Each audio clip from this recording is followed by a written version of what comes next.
I gave my family everything for 40 years. The day I needed them most, they changed the locks and smiled as I stood outside my own home. My name is Daniel. I'm 68 years old. Until that day, I believed sacrifice always came back as love. I was wrong. For 4 decades, I worked 6 days a week. I missed birthdays. I skipped vacations. I ignored my own health. Every paycheck went toward giving my wife, Linda, and our 2 children the life I never had. Whenever they wanted something, I found a way. Dad, I got accepted into college. I sold my fishing boat to pay the first semester.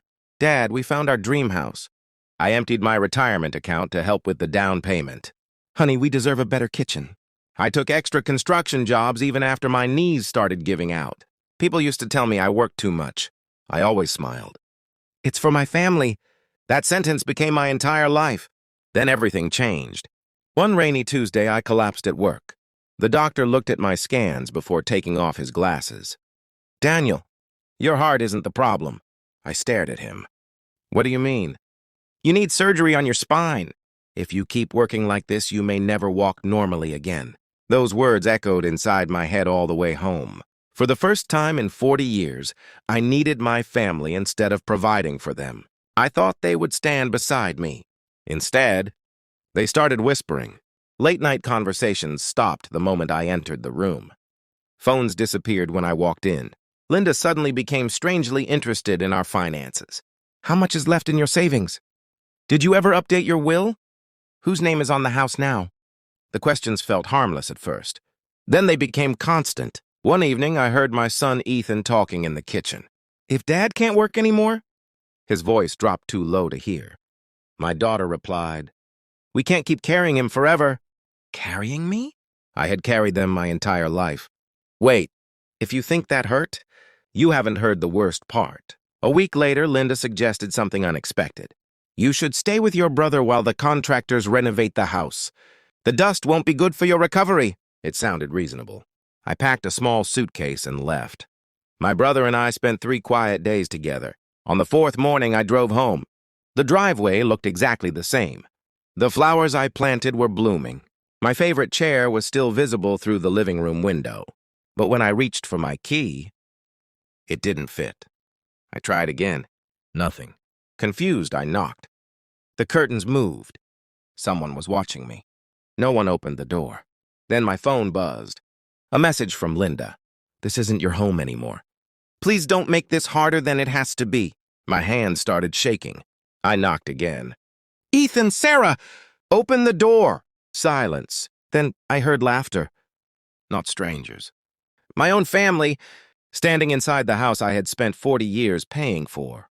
And at that moment, I realized being locked out wasn't the real betrayal. It was only the beginning. I stood on that porch for almost 10 minutes. Not because I believed they would open the door, because I couldn't understand how my own family had become strangers overnight. I knocked one last time. Linda, please, just talk to me. The door finally opened a few inches. My son Ethan stood there. His face was cold. No guilt, no sadness, just impatience. You need to leave, Dad. I stared at him. I paid for this house. He folded his arms. You used to. Before I could answer, Linda walked into the hallway. She didn't even invite me inside. We've spoken to a lawyer, she said calmly. The house is in both our names. The paperwork has already been filed. My stomach dropped. What paperwork? She sighed as if I were wasting her time. The divorce papers. I laughed. Not because it was funny, because it was impossible. After 40 years? She looked away. We've grown apart. No, I whispered. You grew comfortable. My daughter Sarah stepped beside her mother. You always thought money could replace being around. Her words cut deeper than any knife. I missed birthdays because I was paying for yours, I replied. I worked nights so you could chase your dreams. Neither of them answered. Instead, Ethan handed me a small cardboard box. Everything I owned now fit inside it. A few shirts, my old watch, family photos, even my reading glasses. Nothing else. The front door closed before I could say another word. I sat in my truck for nearly an hour. The rain hit the windshield while memories replayed in my mind. Every sacrifice, every overtime shift, every promise I kept. Then my phone rang. It was my younger brother, Michael. Where are you? I couldn't speak. He heard the silence. They did it, didn't they? I finally whispered one word. Yes. 20 minutes later, he pulled into the driveway. He didn't ask questions. He simply loaded my box into his truck. Come with me. That night, while I sat in his guest room, he placed a thick folder on the table. I've wanted to tell you this for years. I frowned. What is it? He pushed the folder toward me.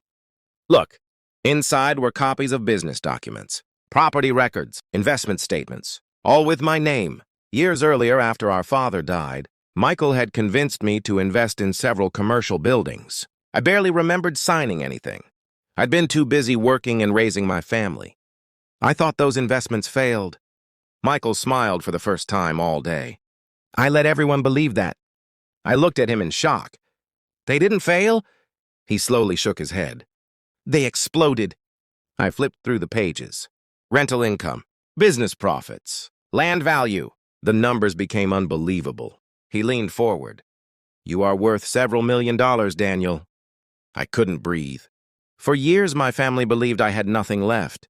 They threw me away because they thought I had become a burden. They never knew I owned assets they had never even heard about. Michael looked directly into my eyes. So tell me, do you want your house back?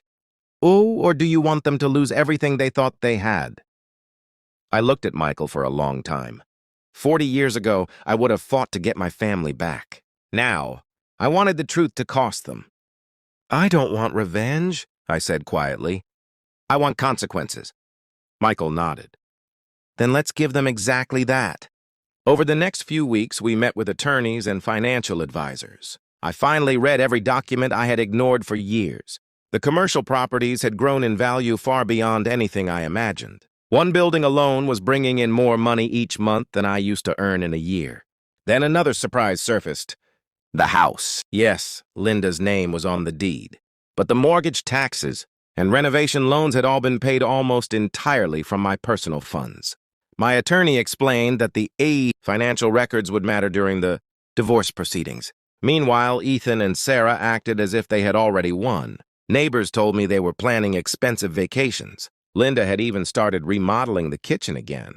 They thought my silence meant surrender. They couldn't have been more wrong. But here's where everything changed. The court hearing arrived. Linda walked in confidently. She barely looked at me. Her lawyer spoke first. My client supported this marriage for decades.